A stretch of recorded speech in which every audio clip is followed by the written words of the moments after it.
हिंदुस्तान की धरती ने न जाने कितनी सल्तनतें बनती बिगड़ती देखी हैं। कई आईं और वक्त की गर्द में गुम हो गई। लेकिन एक नाम है जो आज भी हमारी जुबान पर है, मुगलिया सल्तनत। पर इसकी नींव सिर्फ तलवारों और जंग के मैदानों में नहीं रखी गई थी। नहीं, इसकी असली बुनियाद रखी गई थी एक जबरदस्त दिमाग में। ये कहानी उसी दिमाग की है, उस सिस्टम की जिसने एक सल्तनत को सदियों तक जिंदा रखा। जरा सोचिए, साल है 1556। दिल्ली का तख्त सूना पड़ा है और उस पर बिठा दिया जाता है एक 13 साल के लड़के को, नाम जलालुद्दीन मोहम्मद अकबर, जिसके सर पर ताज तो था, लेकिन उसके नीचे एक बिखरते हुए साम्राज्य की जिम्मेदारी थी। चारों तरफ दुश्मन तख्त पर नजरें गड़ाए बैठे थे। सवाल ये नहीं था कि वो लड़ेगा कैसे, अरे सवाल तो ये था कि वो इतने बड़े मुल्क पर राज कैसे करेगा। क्योंकि ताज पहन लेने से कोई बादशाह नहीं बनता, असली ताकत तो हुकूमत चलाने में है। उस वक्त कहानी के मरकज में दो लोग थे, एक जो नाम का बादशाह था और दूसरा वो जिसके हाथ में सल्तनत की असली ताकत थी।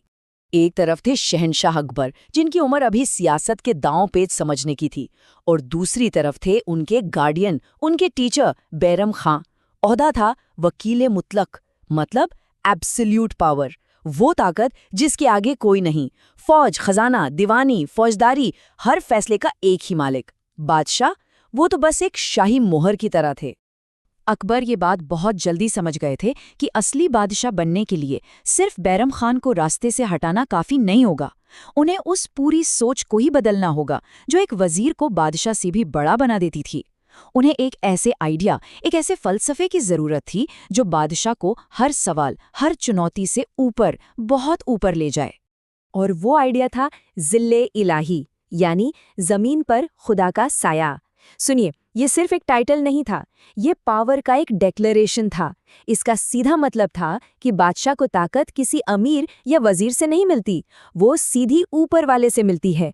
और अब बादशाह किसी इंसान को नहीं, सिर्फ और सिर्फ खुदा को जवाब देगा।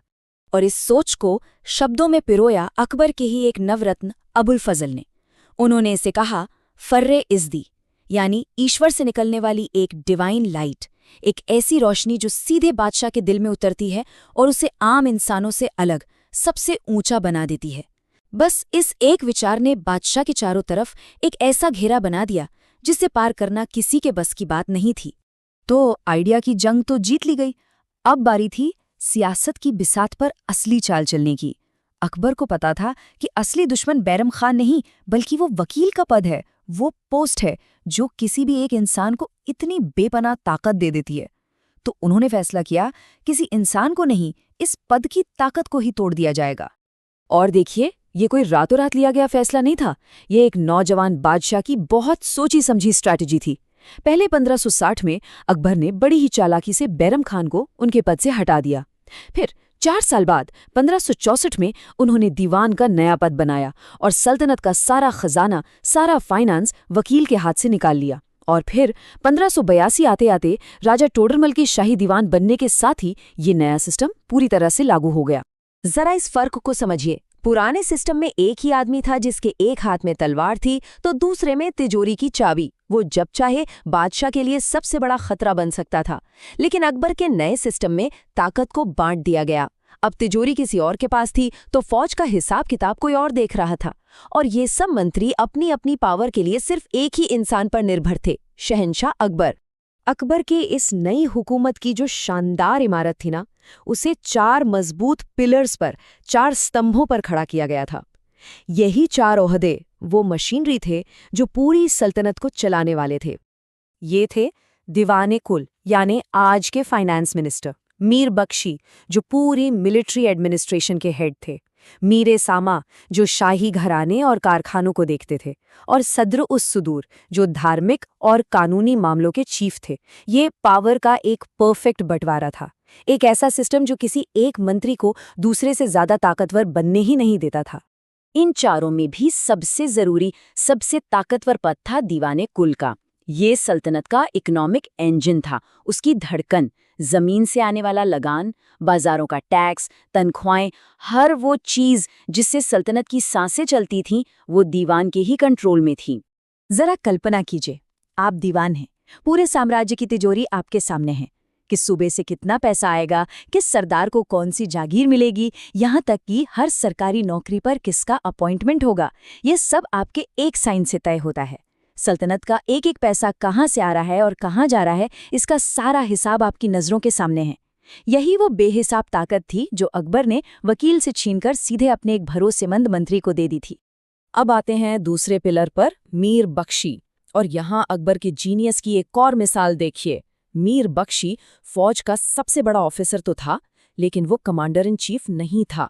मुगलिया सल्तनत का इकलौता कमांडर इन चीफ हमेशा खुद बादशाह होता था। मीर बख्शी का काम लड़ना नहीं था, बल्कि लड़ाना था।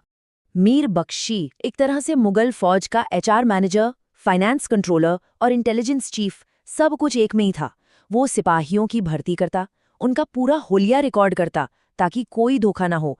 वो फौज को सैलरी बांटता, हथियारों और रसद का इंतजाम करता, और सबसे जरूरी, पूरे साम्राज्य से जो भी खबरें भेजते थे वो सीधी उसी के पास पहुंचती थी। देखिए कितना कमाल का बैलेंस था। जंग की कमान बादशाह के हाथ में और जंग की पूरी मशीनरी मीर बख्शी के हाथ में। अकबर ने जो ये सिस्टम बनाया था, ये इतना कामयाब हुआ कि ये सिर्फ उनके दौर तक नहीं चला।